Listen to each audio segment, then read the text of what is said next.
नमस्कार दोस्तों, स्वागत करता हूँ आपका अपने YouTube channel SP study point पर। आप लोग अच्छे होंगे आई होप और अपनी तैयारी को कर भी रहे होंगे अच्छे से। आज हम आपके साथ में जो डिस्कस करने वाले हैं उत्तर प्रदेश पुलिस कांस्टेबल में आई हुई परीक्षा में जो हिंदी के प्रश्न थे 19 जून 2018 को जो परीक्षा हुई थी उसको आपके साथ हम साझा करने वाले हैं। 18 जून 2018 की जो परीक्षा हुई थी उसको हम पहले वीडियो में ही आपके साथ डिस्कस कर चुके हैं। अगर आप उनको नहीं देखे हैं तो चैनल पर जाकर के प्लेलिस्ट बनी है, आप उन प्लेलिस्ट में जाकर के वो प्रीवियस 2 वीडियो आप देख लीजिएगा और अपनी तैयारी को जांच लीजिएगा कि आपकी तैयारी कैसी चल रही है। आपको ये 19 जून 2018 की जो परीक्षा हुई थी प्रथम पाली की, हिंदी में प्रश्न कैसे आए थे? दोस्तों हमने इसमें गद्यांश के प्रश्न नहीं लिए हैं, केवल और केवल ऑब्जेक्टिव प्रश्न ही लिए हैं, क्योंकि आपको गद्यांश जो है वो हर एक परीक्षाओं में चेंज होकर के मिलेंगे। तो हम आपके साथ केवल ऑब्जेक्टिव प्रश्न ही डिस्कस करने वाले हैं। चलिए वीडियो पर चलते हैं और आपका आज का मोटिवेशन कोड लेते हैं, उसके बाद में प्रश्नों का सिलसिला जारी करते हैं। आपका आज का मोटिवेशन कोड रहेगा, जीवन में तरक्की करनी है तो अपने मन और दिमाग में ये लक्ष्य, ये बात बैठा लो, मैं हार भी मान जाऊं, मैं हार भी जाऊं तो कोई दिक्कत नहीं, लेकिन मैं हार मान लूं ये मेरी फितरत नहीं। ठीक है दोस्तों, जीवन में तरक्की करनी है तो अपने मन और दिमाग में ये बात बैठा लो, मैं हार भी जाऊं तो कोई दिक्कत नहीं, लेकिन मैं हार मान लूं या मेरी फितरत नहीं। ये मोटिवेशन कोड आप अपने जीवन में फॉलो कर सकते हैं और अपनी तैयारी को निरंतर जारी रख सकते हैं। नेक्स्ट क्वेश्चन आपका स्क्रीन पर रहेगा। पहला क्वेश्चन आपके स्क्रीन पर है, मैंने यह काम कर लेना चाहिए वाक्य में अशुद्धि है। ऑप्शन ए मैंने, ऑप्शन बी यह, ऑप्शन सी काम, ऑप्शन डी कर लेना चाहिए। इसमें से कौन सा ऑप्शन करेक्ट हो जाएगा? तो ऑप्शन नंबर ए इसका करेक्ट आंसर हो जाएगा, मैंने। क्योंकि दोस्तों आपको इस वाक्य को पढ़ करके ये लग रहा होगा कि इसमें सर्वनाम संबंधी अशुद्धि है, क्योंकि मैंने की जगह पर यहाँ पर मुझे होना चाहिए था। अगर यहाँ पर मुझे होता तो ये हो जाता, इसका करेक्ट वाक्य जो है वो करेक्ट हो जाता, मुझे यह काम कर लेना चाहिए, ये इसका करेक्ट वर्ड जो रहेगा वो यहाँ पर प्रयुक्त होगा। तो इसीलिए यहाँ पर सर्वनाम संबंधी अशुद्धि थी। ऑप्शन ए इसका करेक्ट आंसर हो जाएगा। तो नेक्स्ट क्वेश्चन आपके स्क्रीन पर है, आपके स्क्रीन पर रहा क्वेश्चन नंबर 2, राजपूत में समास है। ऑप्शन ए द्विगु समास, ऑप्शन बी द्वंद्व समास, ऑप्शन सी अव्ययी भाव समास, ऑप्शन डी तत्पुरुष समास।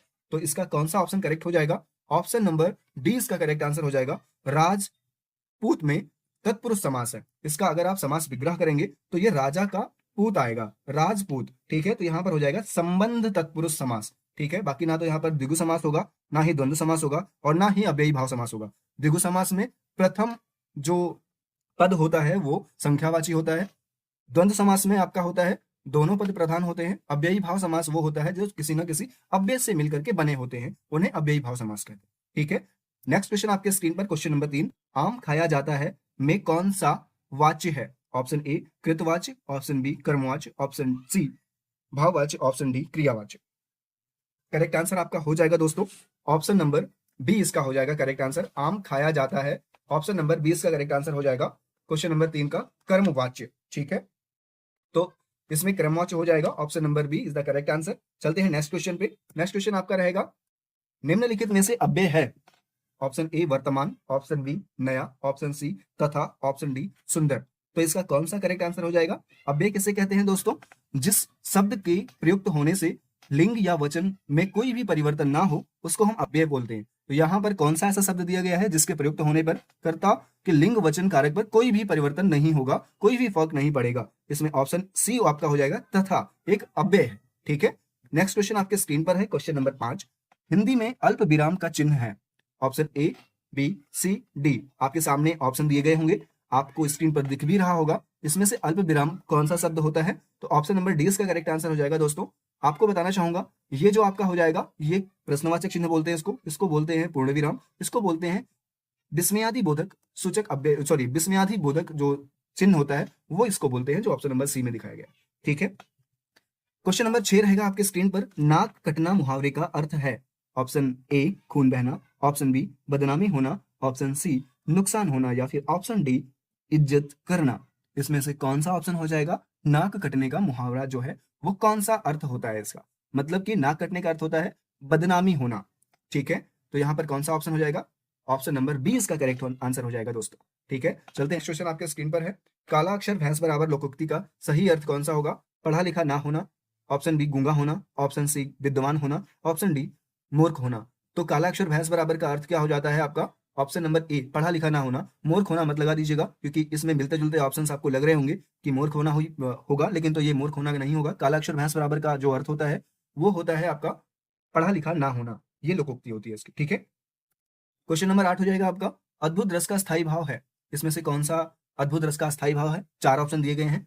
ए क्रोध, बी उत्साह, सी विस्मय, डी भय। तो इसमें से अद्भुत रस का कौन सा अस्थायी भाव होगा? अद्भुत रस का अस्थायी भाव जो होगा वो होगा दोस्तों आपका विस्मय। ठीक है, क्रोध हो जाता है आपका रौद्र रस का स्थायी भाव, उत्साह हो जाता है आपका बेरस का स्थायी भाव, और भयानक रस का स्थायी भाव जो हो जाता है वो हो जाता है भय।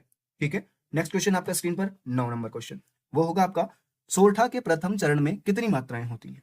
दोस्तों सोरठा जो होता है वो सोरठा छंद जो होता है वो दोहा का उल्टा होता है। दोहा में 13-11 मात्राएं पाई जाती हैं, सोरठा इसका उल्टा होता है, तो सोरठा में 11-13 मात्राएं पाई जाती हैं। तो ऑप्शन नंबर 20 का करेक्ट आंसर हो जाएगा 11-13। तो प्रथम चरण पूछा गया है, इसलिए हमारा ऑप्शन हो जाएगा 20 the correct answer. Next question आपके स्क्रीन पर, क्वेश्चन नंबर 10, निम्नलिखित में से कौन सा शब्द अलंकार नहीं है? ऑप्शन ए अनुप्रास, ऑप्शन बी यमक, ऑप्शन सी श्लेष, या फिर ऑप्शन नंबर डी रूपक अलंकार। तो इसमें से जो फर्स्ट 3 नंबर दिए गए हैं अनुप्रास, यमक और श्लेष, ये तीन के तीनों जो है वो अर्थालंकार में आते हैं, लेकिन जो रूपक अलंकार है आपका वो आपका शब्द अलंकार है, ना कि अर्थालंकार है, ना कि शब्द अलंकार। ठीक है, नेक्स्ट क्वेश्चन आपके स्क्रीन पर आप रहा 11 नंबर क्वेश्चन, निम्न में से दंत ध्वनि है तो दंत ध्वनि कौन सी होती है? दंत किसे बोलते हैं? जिन वर्णों का उच्चारण दांतों से होता है, यानी जीभ जो है आपकी वो दांतों को टच करती है, उसको दंत ध्वनि बोलते हैं। इसमें से कौन सा हो जाएगा दंत ध्वनि? खा, खा तो कंठ वाला हो जाता है, का वर्ग जो होते हैं वो कंठ होते हैं, और चा वर्ग जो होता है ये होता है तालु, और ला जो होता है ये करेक्ट आंसर हो जाएगा आपका, ये दंत होता है, इसको हम पार्श्विक ध्वनि भी बोलते हैं। पा हो जाएगा आपका ये ओष्ठ ध्वनि हो जाएगी, जिसका जो उच्चारण है वो होंठों से होता है। ठीक है, तो नेक्स्ट क्वेश्चन ये वर्णमाला से रिलेटेड क्वेश्चन था दोस्तों आपका। क्वेश्चन नंबर 12 रहेगा आपके स्क्रीन पर, कौन सा वर्ण अघोष है? ये नेक्स्ट क्वेश्चन भी आपका वर्णमाला से ही है, चा, जा, झा या फिर या। इसमें से कौन सा वर्ण जो है वो अघोष है? तो अघोष और सघोष किसको किसको बोलते हैं? किसी भी वर्ण में जो पंक्ति होती है का, खा, गा, घा, ङ, चा, छा, जा, छा, या, इस तरीके से जो वर्ण लिखे होते हैं उसमें से पहला और दूसरा जो होता है वो अघोष होता है, मतलब बिना घर्षण के, और तीसरा चौथा पांचवा वर्ण जो होता है उसे सघोष वर्ण बोलते हैं। तो यहाँ पर पहले पे कौन सा आ रहा है? चा आ रहा है, तो चा यहाँ पर कौन सा हो जाएगा? अघोष वर्ण हो जाएंगे। बाकी जा, झा या या ये सारे सघोष होते हैं, जिनको बोलने पर हमारी स्वर तंत्रियों में कंपन होता है, उनको हम सघोष बोलते हैं घर्षण के साथ। ठीक है, नेक्स्ट क्वेश्चन आपके स्क्रीन पर रहेगा, क्वेश्चन नंबर 13, निम्न में से कौन सा शब्द स्त्रीलिंग है? ऑप्शन ए सौभाग्य, ऑप्शन बी सुंदरता, ऑप्शन सी काव्य, या फिर ऑप्शन नंबर डी चंद्र। इसमें से कौन सा होगा? तो इसका करेक्ट आंसर हो जाएगा आपका, स्त्रीलिंग पूछा है ना, तो यहां पर हो जाएगा आपका सुंदरता स्त्रीलिंग है। ठीक है, ऑप्शन बी इसका करेक्ट आंसर होगा, ना तो इसका सौभाग्य होगा, ना ही इसका काव्य होगा, और ना ही इसका चंद्र होगा। ठीक है दोस्तों, तो इसका जो करेक्ट आंसर हो जाएगा आपका option number B is the correct answer, सुंदरता। सुंदरता देखी जाती है, सुंदरता अच्छी है, इस तरीके से आप शब्द प्रयोग करके देख सकते हैं। क्वेश्चन नंबर 14 रहेगा आपका स्क्रीन पर, निम्न में से कौन सा शब्द पुल्लिंग है? ऑप्शन ए आशा, ऑप्शन बी आज्ञा, ऑप्शन सी गरिमा, या फिर ऑप्शन नंबर डी सागर। तो इसका करेक्ट आंसर कौन सा हो जाएगा? पुल्लिंग और स्त्रीलिंग से रिलेटेड शब्द आते हैं, और उनको भी अच्छे से आप तैयार कर लीजिएगा कि कौन से शब्द जो हैं वो पुल्लिंग में होते हैं, कौन से शब्द जो हैं वो स्त्रीलिंग में होते हैं। इसको आप शब्दों में प्रयोग करके अच्छी तरीके से आप ध्यान में रख सकते हैं, और उनको आप शब्द में जब प्रयोग करेंगे तो वो आपके खुद ब खुद वो यूज में आ जाएंगे कि उन्हें शब्द में स्त्रीलिंग में आ रहे हैं या पुल्लिंग में आ रहे हैं, तो उनमें कोई दिक्कत नहीं होगी आपकी। ठीक है, इसका जो ऑप्शन हो जाएगा आपका सागर इज द करेक्ट आंसर हो जाएगा, सागर इसका होगा पुल्लिंग। बाकी जो आशा, आज्ञा और गरिमा दी गई हैं ये आपके जो है वो स्त्रीलिंग है। ठीक है, क्वेश्चन नंबर 15 आपके स्क्रीन पर है, किस शब्द का प्रयोग सदा बहुवचन में होता है? ऑप्शन ए गाय, ऑप्शन बी दर्शन, ऑप्शन सी वाहन, ऑप्शन नंबर डी लता। तो हम प्रीवियस वीडियो में भी आपको 2 वीडियो आपको हम प्रोवाइड किए हैं, यूपी पुलिस की परीक्षा में जो हिंदी के प्रश्न आए थे उससे रिलेटेड। ये प्रश्न दोनों के दोनों परीक्षाओं में आई थी, मतलब दोनों पालियों में आई थी, और ये तीसरी पाली की परीक्षा है दूसरे दिन की, उसमें भी यही सेम क्वेश्चन आया है। तो दर्शन, आंसू, हस्ताक्षर, ऐसे जो शब्द होते हैं वो हमेशा और हमेशा बहुवचन में प्रयोग होते हैं, तो इसका करेक्ट आंसर हो जाएगा option number B. Next question आपके स्क्रीन पर है दोस्तों, क्वेश्चन नंबर 16, निम्नलिखित में से विशेषण है? ऑप्शन ए शीतलता, ऑप्शन बी नया, ऑप्शन बी बल, ऑप्शन सी नया, ऑप्शन नंबर डी वृद्धि। ठीक है, तो इसका कौन सा ऑप्शन करेक्ट हो जाएगा? विशेषण किसे बोलते हैं? किसी भी संज्ञा या सर्वनाम की जो शब्द विशेषता बताएं उनको हम विशेषण बोलते हैं। जैसे कि आपको अगर इसमें कोई समस्या हो रही है तो आप इन शब्दों के आगे कोई संज्ञा या सर्वनाम शब्द यूज करके प्रयोग करके देख सकते हैं। जैसे हो गया आपका नया लड़का, नया कपड़ा, नई साइकिल, इस तरीके से आप जो शब्द है वो प्रयोग करके देख सकते हैं। तो यहाँ पर जो ऑप्शन हो जाएगा विशेषण शब्द जो होगा वो नया होगा, नया विशेषण है। Option number C is the correct answer. Next question आपके स्क्रीन पर है, सीता सो रही थी वाक्य का काल है। सीता सो रही थी वाक्य में कौन से काल का प्रयोग किया गया है? यहाँ पर आपको रही थी, रहा था, रहे थे, ऐसे शब्द अगर आते हैं और वो पास्ट यानी भूतकाल के होते हैं, तो उनमें जिन शब्दों की आपको पूर्णता पूर्ण हुई या नहीं हुई इनका ज्ञात नहीं हो रहा है, उनको हम किस कैटेगरी में रखेंगे?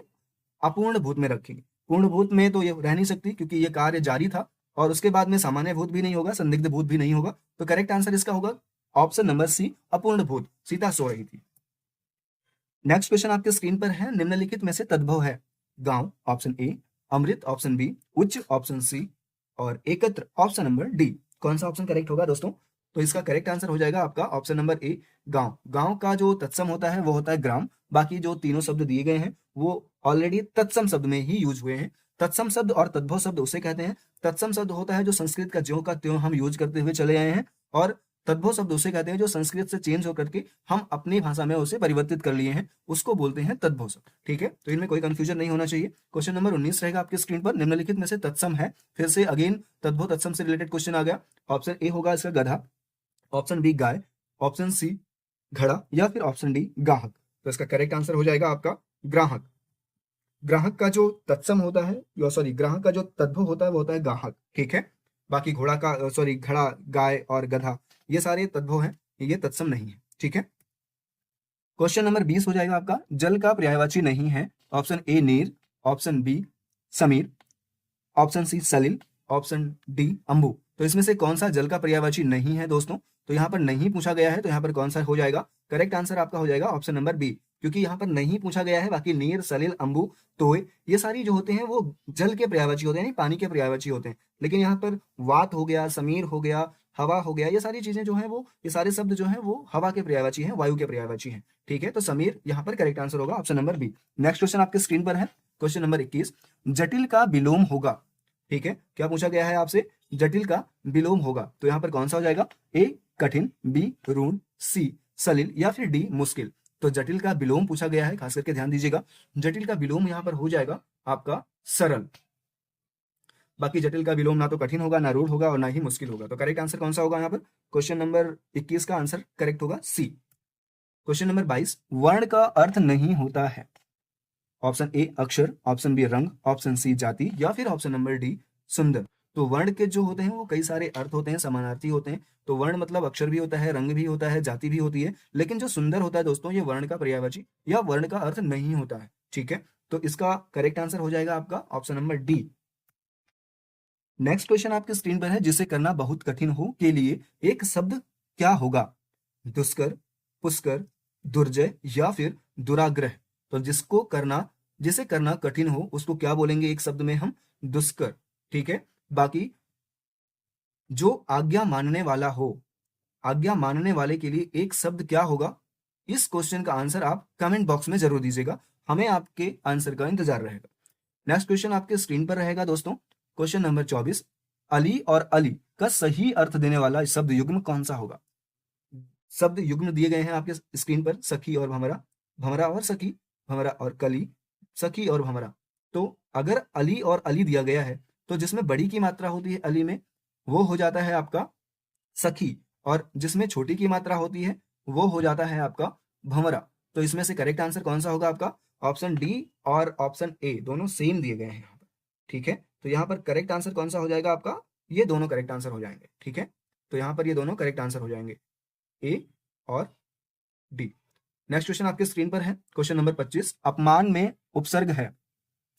अपमान में कौन सा उपसर्ग लगा हुआ है? ऑप्शन ए आ, ऑप्शन बी मन, ऑप्शन सी मान, या फिर ऑप्शन नंबर डी अप। तो इसमें से कौन सा करेक्ट आंसर हो जाएगा दोस्तों? अप हो जाएगा इसका करेक्ट आंसर। अप धन मान मिलकर के बना है अपमान। उपसर्ग किसे कहते हैं? किसी भी शब्द के आगे अगर कोई भी उपसर्ग जुड़ता है, कोई भी शब्द जुड़ता है, उसको उपसर्ग बोलते हैं, मूल शब्द के आगे। ठीक है, नेक्स्ट क्वेश्चन आपके स्क्रीन पर है, क्वेश्चन नंबर 26, घबराहट में प्रत्यय है। घबराहट में कौन सा प्रत्यय लगा हुआ है? प्रत्यय किसे बोलते हैं? जिन भी मूल शब्दों में लास्ट में, उत्तर में अगर कोई भी शब्द जुड़ता है और उससे एक नया शब्द बन जाता है, उसको हम बोलते हैं प्रत्यय। ठीक है, तो यहाँ पर घबराहट में अट, हट, आहट या फिर राहट, इसमें से कौन सा प्रत्यय लग करके घबराहट बना है? तो यहाँ पर जो हो जाएगा आहट। Option number C is the correct answer of this question. Next question आपके स्क्रीन पर रहेगा, क्वेश्चन नंबर 27। परमार्थ में संधि विच्छेद है। परमार्थ का संधि विच्छेद करना है आपको, और साथ साथ में आपको कमेंट में ये भी बताना है कि परमार्थ में कौन सी संधि है। इतना तो मैं बता देता हूँ, स्वर संधि है, लेकिन स्वर संधि के 5 भेद होते हैं, तो स्वर संधि का कौन सा भेद है परमार्थ में, वो आप हमें कमेंट बॉक्स में जरूर बताइएगा। तो इसका पहला ऑप्शन हो जाएगा परम धन अर्थ, दूसरा हो जाएगा पर धन अर्थ, तीसरा हो जाएगा पर धन अर्थ, या फिर डी ऑप्शन हो जाएगा इसका परमो धन अर्थ। तो करेक्ट आंसर इसका हो जाएगा परम धन अर्थ मिलकर के बना हुआ है परमार्थ। दोस्तों आंसर जरूर दीजिएगा इस क्वेश्चन का कि परम धन अर्थ में कौन सा स्वर संधि है। ठीक है, 5 वेद होते हैं, तो पांचों में से कौन सा है ये आपको कमेंट में बताना है। वीडियो को लाइक शेयर सब्सक्राइब करना ना भूलें दोस्तों, अगर चैनल पे नए हैं तो। नेक्स्ट क्वेश्चन आपके स्क्रीन पर रहेगा। रामधारी सिंह दिनकर की किस कृति पर साहित्य अकादमी पुरस्कार मिला? Kurukshetra A option, Urvashi B option, Sanskriti Ke 4 अध्याय सी ऑप्शन, डी ऑप्शन हो जाएगा आपका रश्मि रथी। तो रामधारी सिंह दिनकर को किस कृति पर उन्हें ज्ञानपीठ पुरस्कार मिला था? Option number C is the correct answer. इसका क्वेश्चन का जो आंसर हो जाएगा, संस्कृति के 4 अध्याय पर इन्हें ज्ञानपीठ पुरस्कार मिला हुआ था। 29 नंबर क्वेश्चन आपका होगा, पद्मावत किसकी रचना है? Option A Kabir, option B Jayasi, option C Surdas, option D Tulsidas. तो यहाँ पर जो करेक्ट आंसर हो जाएगा आपका, वो हो जाएगा मलिक मोहम्मद जायसी के द्वारा लिखा गया जो रचना है वो है पद्मावत। अवधी भाषा में लिखी गई थी पद्मावत। ठीक है, नेक्स्ट क्वेश्चन आपके स्क्रीन पर रहेगा दोस्तों, क्वेश्चन नंबर 30। चंद्रगुप्त नाटक के रचयिता कौन है? Option A Bharatendu, option B Jaishankar Prasad, option C Mohan Rakesh, option D Bhisham Sahni. Correct answer आपका हो जाएगा दोस्तों भारतेंदु हरिश्चंद्र के नाटककार जो थे, भारतेंदु हरिश्चंद्र जी चंद्रगुप्त नाटक के रचयिता थे। ठीक है, नेक्स्ट क्वेश्चन आपके स्क्रीन पर रहा।